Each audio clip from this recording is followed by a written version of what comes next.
Chinese food. Eat all you can. ¿Ese está bien? Yeah. Okay. $11. Papayo ko dun sa mga gustong mag-apply ng security guard sa passenger ship. Bibili tayo ng chicharon. Bibili tayo ng chicharon sa Puerto Vallarta.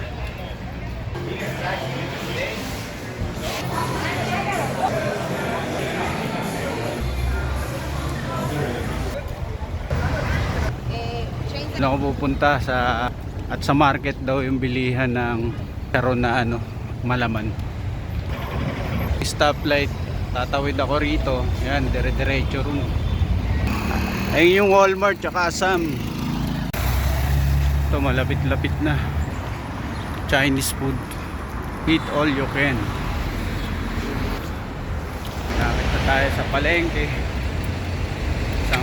Isang stoplight lang pala. Pangalawang stoplight. Doon sa una tsaka ito. Kakanan. Kanan ka rito, palengke na yan. Ito pa, maliit lang, palengke lang naman to. Hindi naman kalakihan. Parang talipapa. Kumbaga sa atin talipapa. Talipapa ang atin. Hanapin natin yung ito, yung chicharon.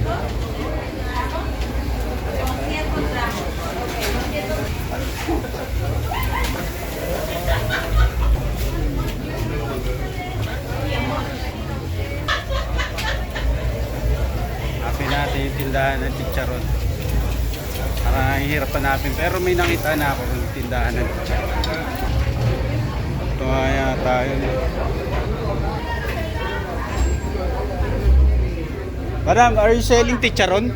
Sí, está libre. Okay. Chicharon. Okay. In dollar. 1 kilo $1.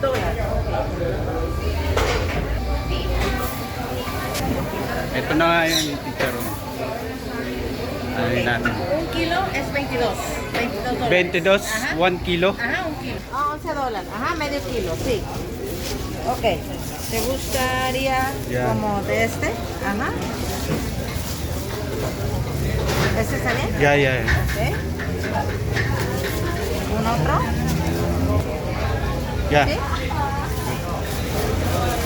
Ok, amigo. Vamos a ver, ¿eh?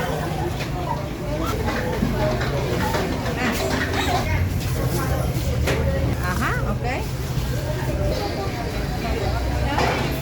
Señor. $11. Si, thank you, gracias. Yan na, nabili na tayo ng chicharon dito sa Puerto Vallarta, small market ng Puerto Vallarta. Doon naman tayo sa sa Walmart. Hindi naman delikado dito sa basta malapit lang dito sa port. Safe kahit pumunta ka sa mga market nila. Sa layo ng market nila rito o yung talipapa. Diyan sa stoplight na yan, sa nakikita niyo na stoplight diyan sa pinanggalingan ko. Lapit lang din. Hindi naman ganun kalayo. Ito yung Sam's. Kung bultuhan yung pamimili mo, maganda rito. Dito tayo sa Walmart. Sa Walmart tayo mabibili. Pang personal lang natin. Mabilisan lang ang ating pag-shopping dahil ilang piraso lang ito pinamili natin.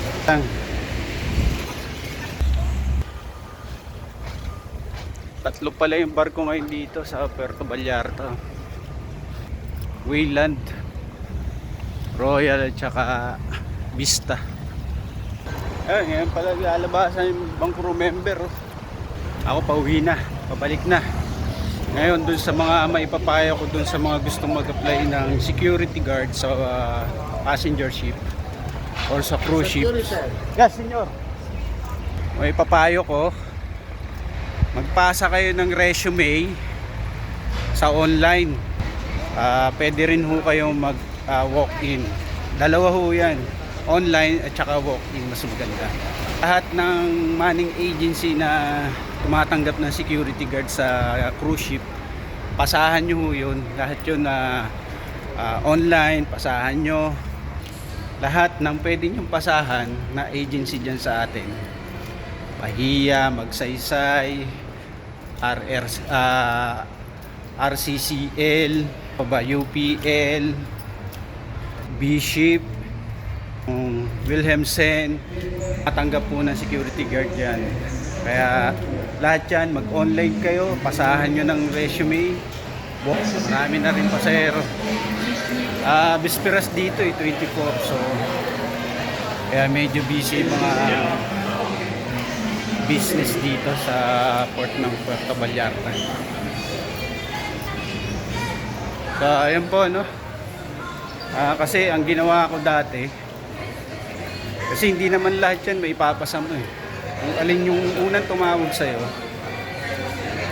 puntahan nyo, pa-interview kayo sa principal. Pag nakapasa, doon kayo makakakuha ng, or nag-fail kayo, doon kayo makakakuha ng idea, panibagong idea. Nung unang interview ko, medyo kinabahan ako eh, syempre foreigner. Medyo na mental block ako. O additional knowledge yun, additional experience. So sa susunod na interview nyo sa ibang agency, meron na kayong idea kung ano yung sasabihin nyo, kung ano yung susunod na sasabihin. Ganun po, para additional knowledge. Bumagsak man kayo, okay lang yan. Walang problema yan. Pasok na tayo sa screening. Medyo malayo-layo rin lakad. Ito yung isang barko rito, Vista. Maliit na barko lang. Sakay tayo ng cart. Malayo-layo eh. Senyor, going to... Okay, dito tayo sa likod. Hintay tayo ng sasakay pang iba kasi solo pa lang ako. Ako pa lang mag-isa. Hintay tayo. Yun po, yung tulad ng sinasabi ko, magpasa kayo ng resume sa mga agency na tumatanggap ng security guard sa isang cruise ship. Lahat po yung pasahan nyo. Kasi pag nagpasa kayo ng at least mga 5 agency, nagpasa kayo ng resume sa 5 agency, at least dun sa 5 na yun, mag-fail kayo sa isa, pangalawa, pangatlo, meron pa kayong 2. Dun sa 3 na nag-fail kayo, may matututunan na po kayo diyan kung ano yung mga interview, kung ano yung makakapag-adjust na po kayo, masa-search niyo na yung kung ano yung i-interview sa inyo. Magkakaroon na kayo ng additional knowledge sa mga itatanong ng mga principal. Ako, naamin ko, bumagsak ako nung unang interview ko sa Magsaysay. Pero bumalik din kaagad ako after 1 year. Natanggap naman ako, awa ng Diyos. So yun po, no, wag po kayong mawawala ng pag-asa. Try ng try, kasi pag pinangarap nyo at binigyan nyo ng panahon sa pagsisearch, yan, magkakaroon kayo ng idea. Positive lang. At makakamtan nyo rin yung pinapangarap nyo pagtrabaho sa isang push. Maraming po salamat sa inyo. Ayun na, paalis na kami. May laman na. Layo-layo din kasi. Ayan, paalis na.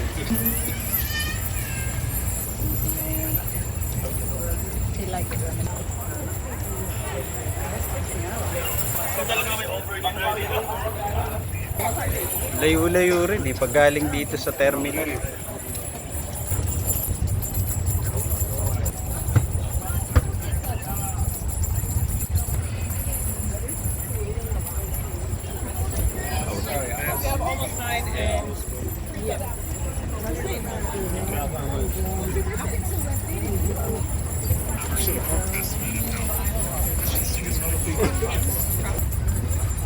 Lapit na kami.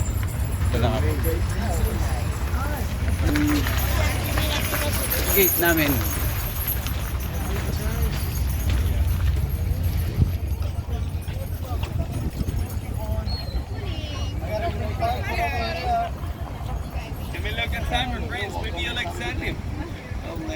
Busy ang business dito.